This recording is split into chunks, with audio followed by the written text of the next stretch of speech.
This episode is sponsored by the Kirtland Partnership Committee, a proud partner in supporting Kirtland Air Force Base and its vital role in New Mexico. From growing mission sets to improving quality of life for service members and families, KPC works every day to help Kirtland's workforce thrive. It's about partnership, progress, and a strong future for national security right here in Albuquerque. Discover more at kpcabq.org. From the Albuquerque Journal, this is the leading news. I'm Gino Gutierrez. It's Friday, September 26th. Here's what we're covering on today's episode. With deep federal cuts to Medicaid and food assistance on the horizon, Senator Martin Heinrich spent Thursday in Las Cruces listening to students and local providers to warn about the fallout. At Mayfield High School, students said their school-based clinic, run by La Clínica de Familia and 68% funded by Medicaid, offers critical primary care, mental health, dental, and reproductive health services for youth and their families who cannot afford or reach other clinics. Losing funding, LCDF officials said, could force program closures across the 21 school-based health centers. Heinrich also met with anti-hunger and community groups over looming SNAP cuts. State officials are estimating that 20,000 New Mexicans could lose food benefits, while others see reduced aid, with stricter requirements and more frequent re-verification, creating new barriers. Nonprofits are warning that they are already stretched thin and won't be able to absorb the extra demand. The changes stem from a budget reconciliation measure dubbed the, quote, One Big Beautiful Bill Act, signed by President Trump this summer, which Heinrich blasted as using social safety net cuts to fund tax breaks for the wealthy. New Mexico's all-Democratic congressional delegation opposed the bill, while Governor Michelle Lujan Grisham has called a special legislative session set to start on October 1st to address its impacts.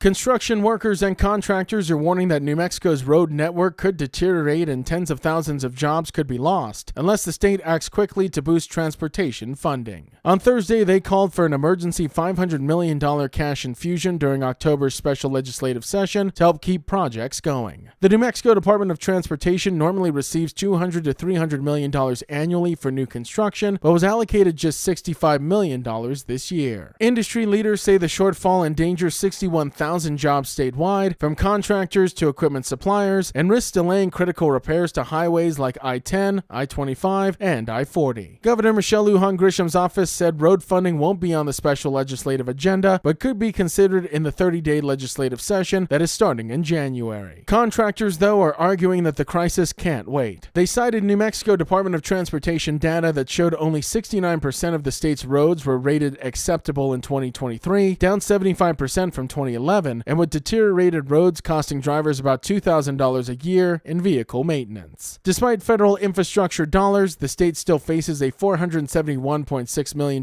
gap for priority projects. Lawmakers like Representative Nicole Chavez, a Republican from Albuquerque, says transportation funding must become a regular budget item to reverse New Mexico's worsening road conditions.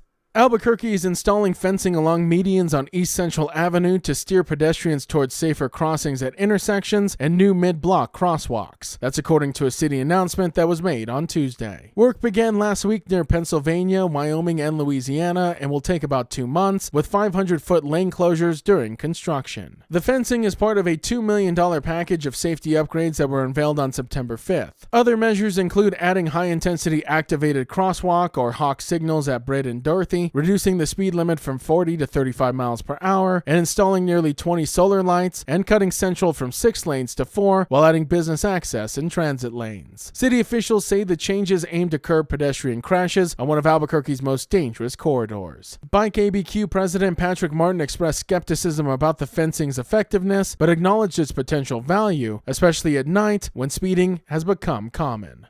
And in sports news, for the first time in 18 years, University Stadium in Albuquerque appears headed for a sellout for Saturday's Rio Grande rivalry game between the New Mexico Lobos and New Mexico State Aggies. The stadium's current capacity is 37,440 people. By Thursday evening, UNM had already sold 33,000 tickets, well ahead of the pace of recent years, and with a traditional last-day sales surge still to come. The anticipated crowd reflects a turnaround for the program that averaged under 15,000 fans per game as recently as 2022. The last UNM sellout was in 2007, when 41,033 fans attended the rivalry game in a larger configuration. Since then, the stadium's capacity was reduced in 2008, and no game has topped 35,248 attendees. This weekend's excitement stems from a mix of tradition, marketing, and rare competitiveness. Both teams enter with 2-1 records, the first time the rivalry has featured winning records on both sides since 1992. UNM also unveiled the Roaster Trophy, which is a 30-pound tabletop chili roaster with both schools' logos, earlier this week to build hype. UNM Athletics is urging fans to buy tickets ahead of time and has launched a website with parking maps, new lot openings, and free park and ride details. The Leading News is powered by the journalism of the Albuquerque Journal. If you enjoy hearing all of the stories we share with you here daily, please consider becoming a digital subscriber to the Journal by utilizing the discount code in our show notes. Every subscription helps support local journalism and allows us to provide you with the news that matters to you. Now taking a look at Albuquerque's weather forecast. Isolated showers and thunderstorms are expected today after 3 p.m., mostly sunny with a high near 85. As for this evening, isolated showers and thunderstorms are expected, mostly cloudy with a low around 58. To keep up with all the latest news from the Albuquerque Journal, you can visit our website at abqjournal.com. That's the Leading News. I'm Gino Gutierrez. We'll be back on Monday.